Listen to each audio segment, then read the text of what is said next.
Welcome back to the final 39 Days to Mars trophy guide video.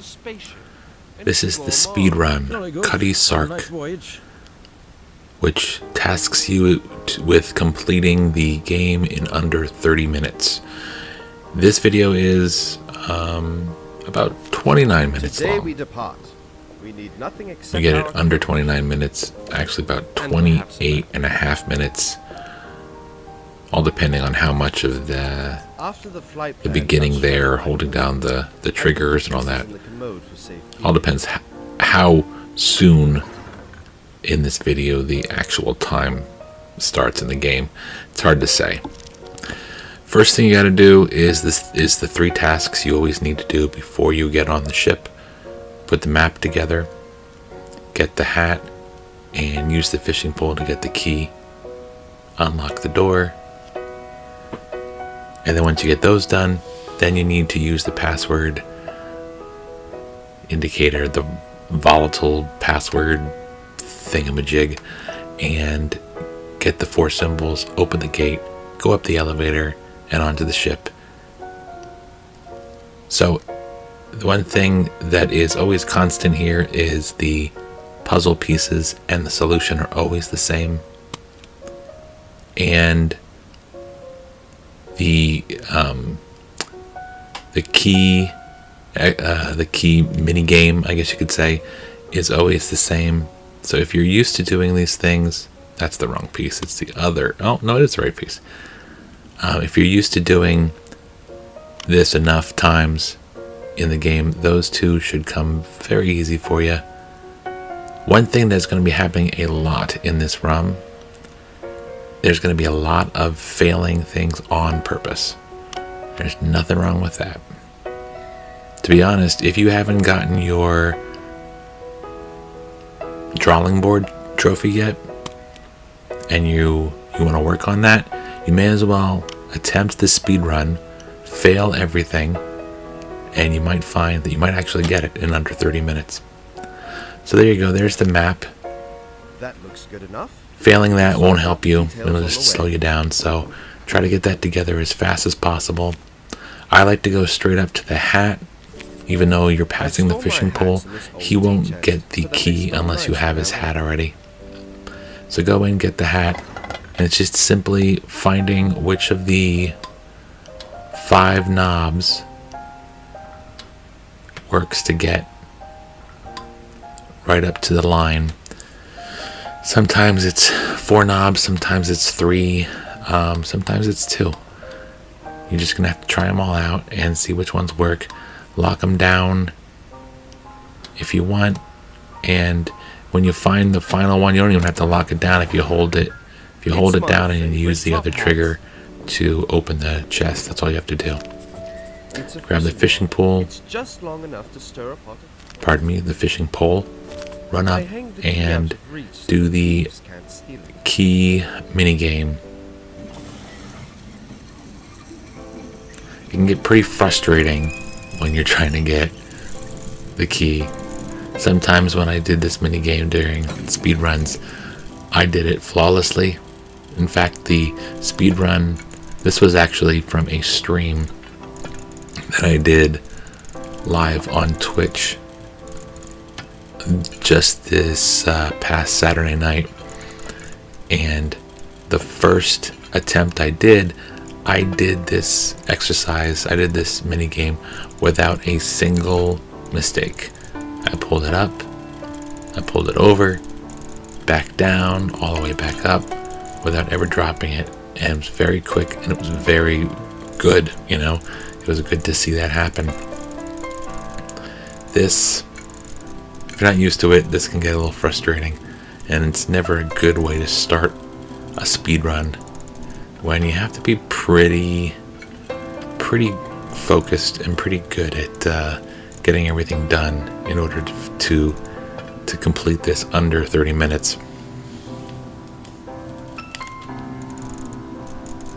But once you get the key up in the basket, run down, unlock the door, turn the power on, and start working on that volatile password indicator or whatever it's called.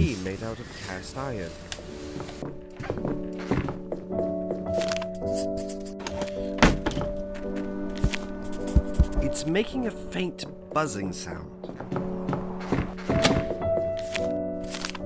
It's a volatile helioscopic password generator. I designed it myself.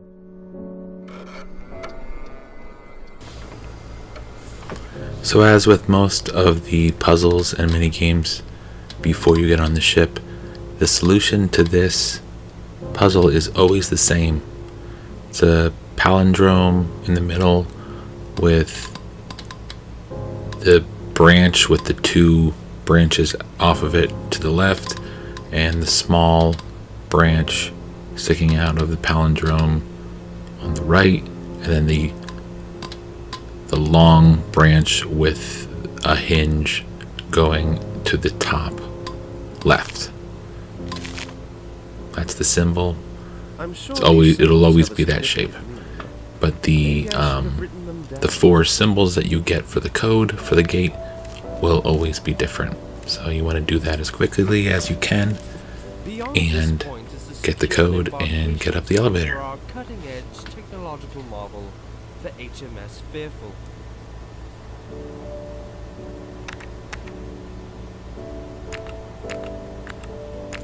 Sometimes you get lucky and the symbols are doubles. And that'll save you another second or two. Sometimes when I'm in a rush doing things like that, I always happen to go just past over the symbol that you need. And then you gotta go around a whole nother cycle.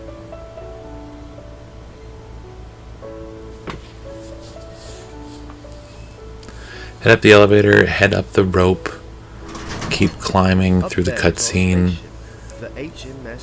When you get to the top of the ship, I usually dock on the ship. I usually go all the way up the rope and then go back down to the knot, and then usually the cat will come down and help you untie the knot if you time it out correctly. I have tried to get the knot untied quicker and ended up sitting there not being able to do anything because the cat never comes down. So I suggest you go onto the ship. It also gives you a quick second to just take a look around and figure out where everything is, just to save you a little bit of time. And once the cat comes down, you can untie the knot and you can be on your way. We're off on our voyage to Mars. And so half of this is a waiting game for something to explode, and the other half is making 1 or 2 scones, 1 or 2 teas, and basically failing everything you can. This will have to wait until after I've had a cup. As usual, there is only 3 tasks that you have to complete all the way through. That's the coal collection that you do on the bicycle. There's the jellyfish fishing, basically, for space jellyfish in the diving bell. And there's the collecting of the baby krakens. So obviously, whenever you have to make a tea or a scone, try to make it quickly and try to make it right so you don't have to redo the whole thing, because that will cut into your time if you have to redo a tea or a scone.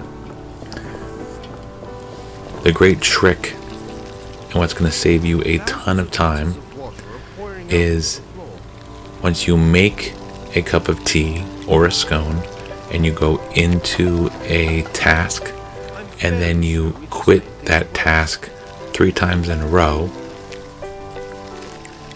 you will fail the task, the next task will activate, and you'll still be holding that cup of tea or that plate with a scone on it.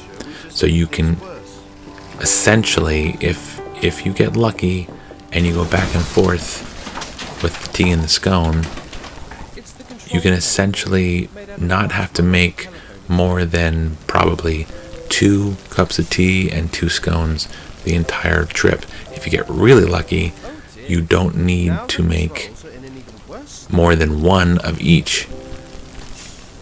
you'll see in this run, somehow I got all of the tasks that you can quit out of first, and the last 3 things I needed to do was the coal collection, the jellyfish fishing, and of course the baby kraken in between those 2. And then once those 3 tasks were done, I moved on to the kraken fight. So all four tasks that don't require you to make a scone or tea. Well, I'm sorry, the coal collection does, but I didn't have to make anything new for that. So you'll see when we get to that part of the video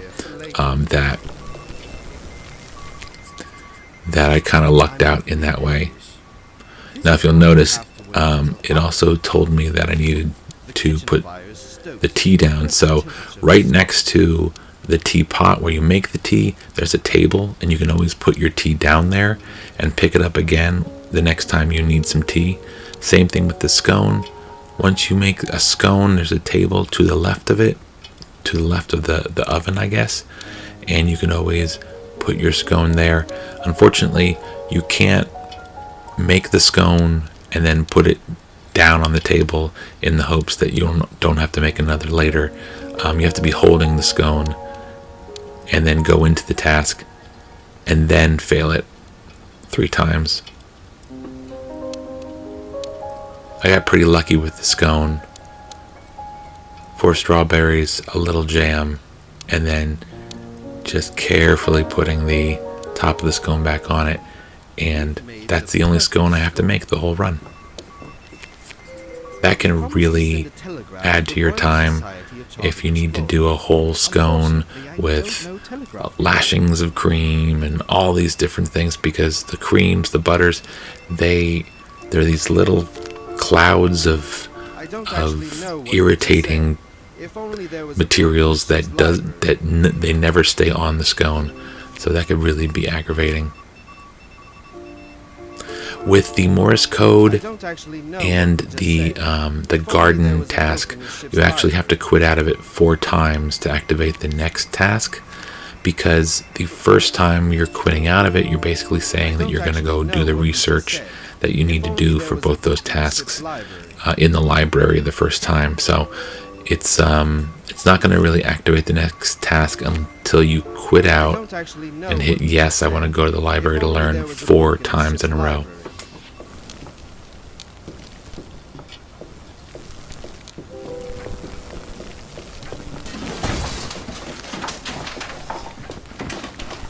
And luckily we got Morse code, and then we got the garden right after it. So it's the same deal.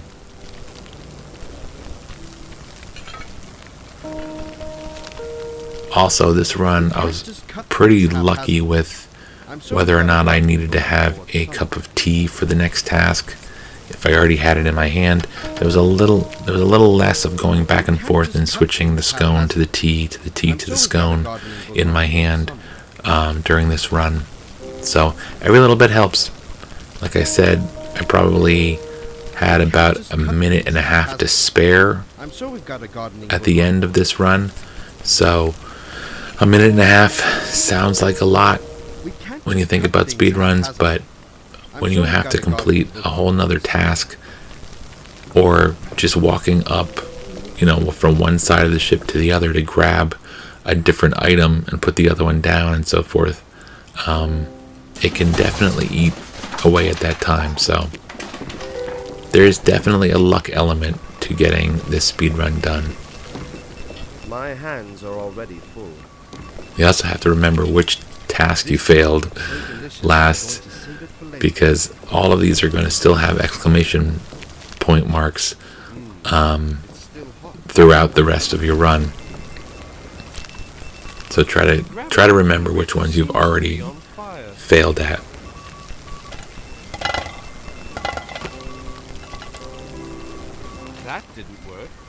It's best to just quit out of this task 3 times. There is a fairly quick way to fail it, but every time I've tried to fail it, I've grabbed a bunch of those plugs and just tried to randomly plug them in anywhere, expecting mass chaos and explosions to happen right away. And every single time I've tried that, it hasn't failed for me. My hands are So already it's just full. best just to quit out of that one. So now we just have to replace the tea with the scone, head down, pick it up from the table, and on to your next task.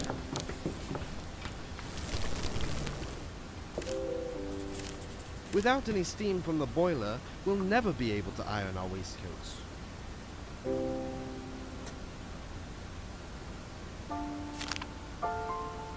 Another task, just It now looks more likely hit the to circle explode. button and use whichever hand trigger you use to don't point to think that yes, It now looks and just do more that 3 likely to times in a row, explode than ever. and you'll activate the next task. I don't think that helped. It now looks more likely to explode than ever.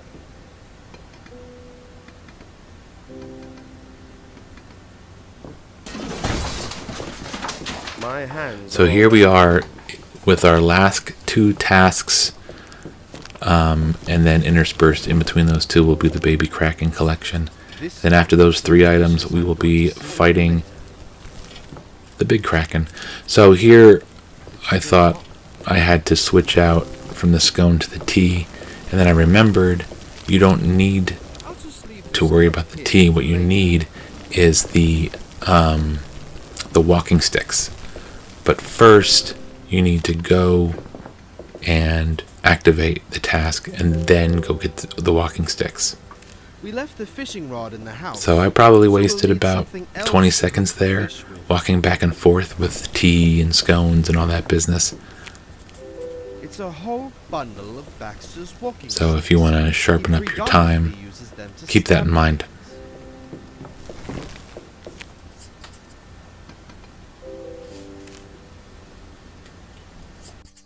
Our food supply has been destroyed. We need to reprovision somehow.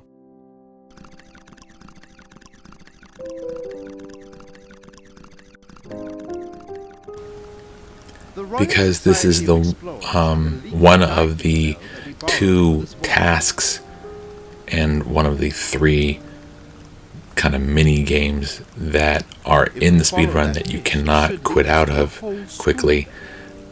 This one in particular, and in a way probably just as much if not more than the coal collection, can get a little frustrating. You have to follow a very slow jellyfish.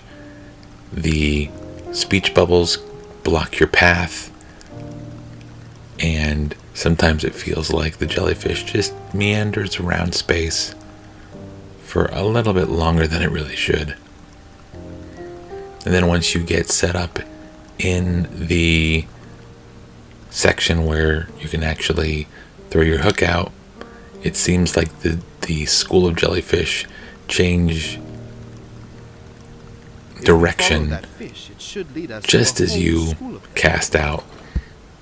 So try to stay focused, don't lose your cool. One down, only And if 2 you're more lucky, you fish. can nab 3 of them rather quickly. See, he just changed course just at the right time. And again, watch.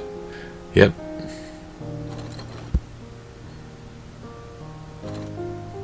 One more fish and we'll have enough. Luckily, food to I get last him on the until back. Mars. And I think one more shot, and I think I'm good to go. That looks like a Yeah, there you go. Now we can head back to the ship. You can always angle the diving bell as the hook is being pulled in hopes that it will change the course of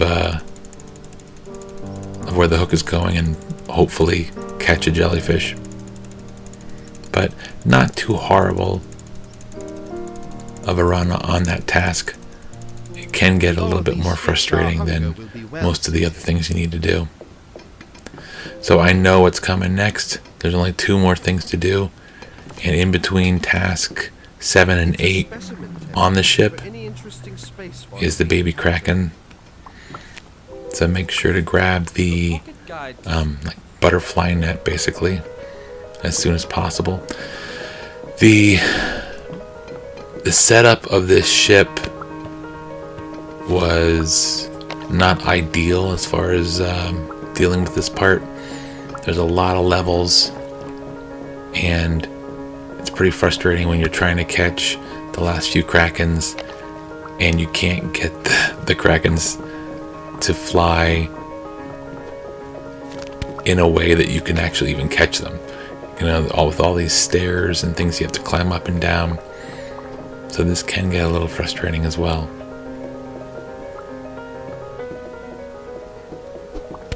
You might get lucky and you might get all these tasks that you can't quit out of early. Well, unfortunately, the baby kraken is always between task 7 and 8, no matter what you get. So with this one, you're just going to have to unfortunately get used to doing it. And try to be cool, calm, and collected, and don't get too frustrated.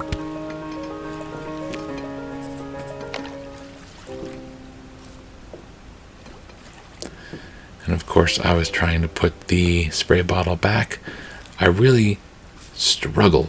And the only time, again, as I've said in other videos, that I've been able to make it work where my character does not start cleaning automatically when I press any button is in co-op.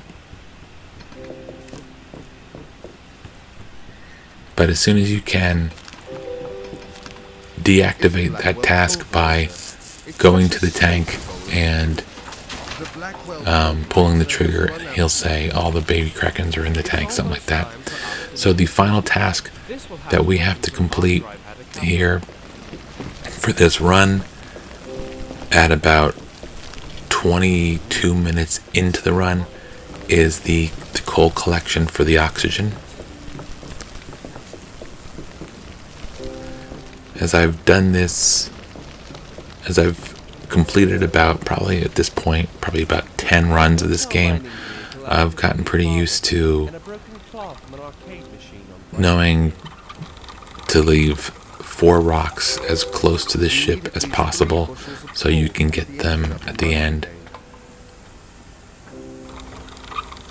But I also go for the first 2 or 3 rocks I bump into, which probably wasn't the smartest way to handle it, but in the end it works out just fine.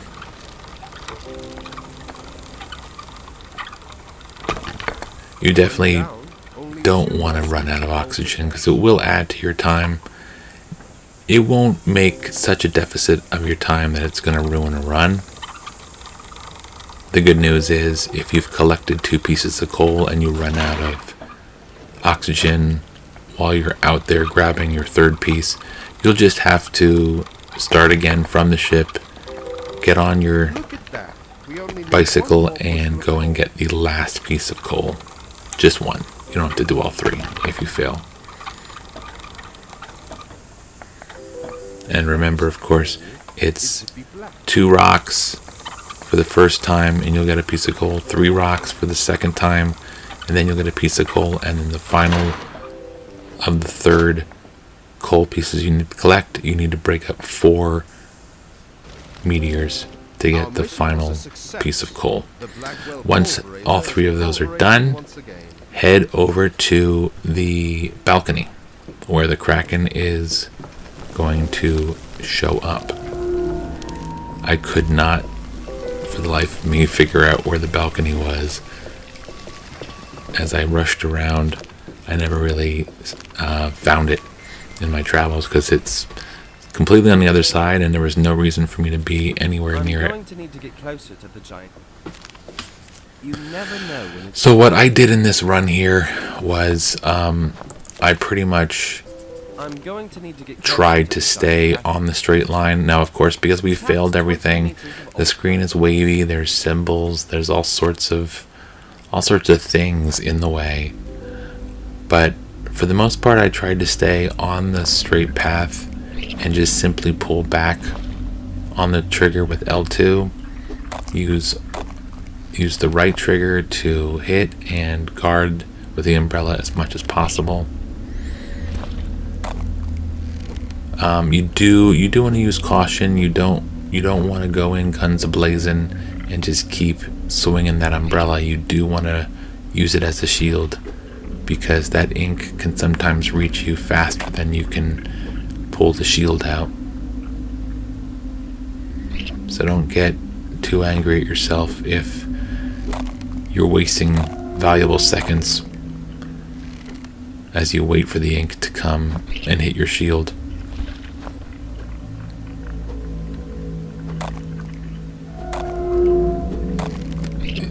If you find that the tentacles just aren't in your straight path, then you can start moving the left stick up and down. But I find it really gets chaotic. The more up and down movement you put it, then you end up kind of really circling around and causing some problems. But once the last tentacle is done, all you need to do is head to the escape pod. Now, the most frustrating thing is, as you're at the end of your run, and as you're watching the seconds tick by, you also have to wait until it says 39 days in order to get into the pod. Here we are at 35 days, and it seemed like it took forever to go to the next day. I kept checking the pod, I kept walking around. Finally 36, I was hitting a bunch of buttons. I think I hit the circle button, and I think that helped speed it up. I don't know if it had any actual effects, but once you reach 39 days, then you can get in your escape pod.